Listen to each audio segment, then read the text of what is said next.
Bonjour, ici Céline Talbot, coach de gestion, formatrice et conférencière. Le thème, c'est le suivant, ritualiser une nouvelle habitude.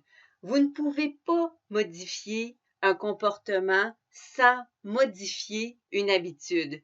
Mais est-ce que c'est vraiment possible de modifier une habitude, particulièrement celle qui s'est transformée au fil du temps en cette espèce d'inconfort connu?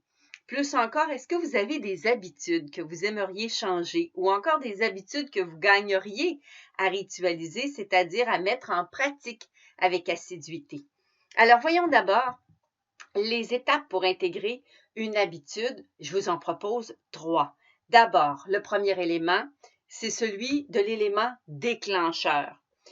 Toute habitude, qu'elle soit bonne ou mauvaise, elle naît d'un élément déclencheur. Et par exemple, je veux être en meilleure forme, je veux être plus organisée, j'aimerais avoir plus d'énergie, j'aimerais optimiser mes talents, j'aimerais mieux communiquer avec mon équipe ou j'aimerais pouvoir mieux gérer mon stress au travail. Alors, il existe aussi des éléments qui sont déclencheurs qui créent des habitudes néfastes pour lesquelles on peut développer une dépendance, par exemple la procrastination, les interruptions, fumer, la malbouffe, etc. Ce sont des habitudes qui produisent un plaisir éphémère, souvent suivi d'un sentiment de culpabilité. Il faut savoir que l'élément déclencheur à lui seul ne permet pas d'assurer l'intégration d'une nouvelle habitude. Deuxième élément, deuxième étape, l'action. Alors, si on prend l'exemple de l'élément déclencheur suivant, c'est-à-dire je souhaite gagner en efficacité, bien, pour créer une nouvelle habitude autour de cet élément déclencheur, il y a une action qui est nécessaire. Le problème, c'est que nos actions sont parfois démesurées ou vues comme des défis insurmontables. On veut trop. Alors, Philippe, par exemple, a du mal à donner priorité aux bonnes priorités. Il s'est inscrit à un programme de formation en ligne, se lance avec énergie dans l'intention de modifier tous ses outils, toutes ses habitudes en même temps. Et rapidement, ben, Philippe croit que c'est impossible pour lui de gagner en efficacité au travail et le naturel revient vite au galop et Philippe revient à ses anciennes habitudes.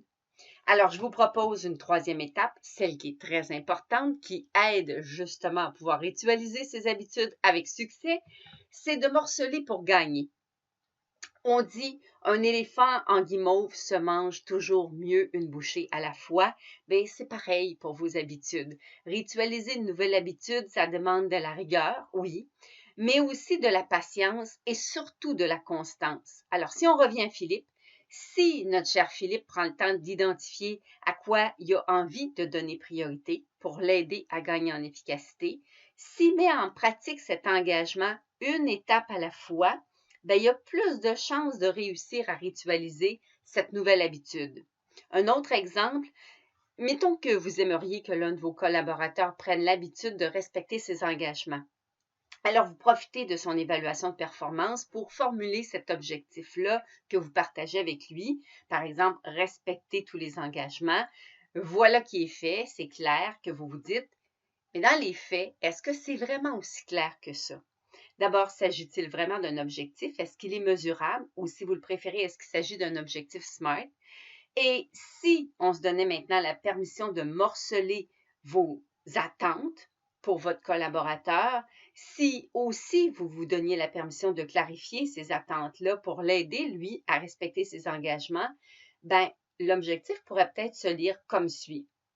Au cours du prochain trimestre, j'améliore ma capacité de respecter mes engagements de l'ordre de, exemple, 80%, un résultat visé pour mes engagements que je veux respecter, ce que ça veut dire concrètement, 8 fois sur 10. Alors, c'est peut-être pas fort que vous vous dites, 8 fois sur 10, on aimerait peut-être plutôt que ce soit 100, mais encore une fois, c'est un bon début et on ne veut pas s'arrêter là. Va venir ensuite l'identification des moyens pour votre collaborateur pour mettre en place, qu'il va devoir lui mettre en place pour l'aider à respecter ses engagements. Par exemple, la création d'un outil de suivi, un échéancier de projet en cours, etc. Plus encore, il va avoir besoin de vos encouragements parce que dès qu'il fait un bon coup, il faut sortir tambour, trompette, clairon, il va avoir besoin de votre coaching aussi lorsqu'il va échouer, parce qu'il va échouer. Encore mieux, il y aura besoin d'un suivi, d'une évaluation à tout le moins trimestrielle qui va lui permettre de faciliter la, entre guillemets, ritualisation de cette nouvelle habitude. Alors, je vais vous mettre au défi. Essayez de trouver une habitude que vous allez vouloir ritualiser. Morcelez-la étape par étape et choisissez bien chacune des actions.